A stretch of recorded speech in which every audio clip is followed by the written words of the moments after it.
If you have ever turned on your laptop and got tired of typing your password every time, then this video will definitely help you. If you're looking for a way to remove the lock screen password on Windows 10, you probably just want faster access to your computer or laptop. In this video, I will show you how to remove the lock screen password step by step. And by the end of this video, your laptop or computer will start without asking for a password. Let's get started. First, you're gonna go to the bottom left and open Start menu. And here you're gonna go to Settings. Here you're gonna click on Accounts.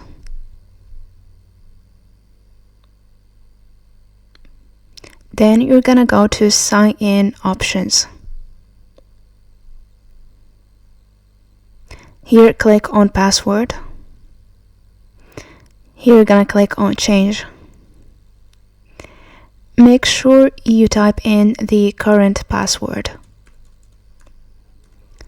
Once you've done that, you're gonna click on Next, and make sure here to not type anything. You're just gonna click on Next, then click again Finish.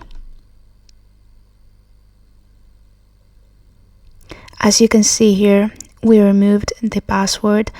It says here your account does not have a password.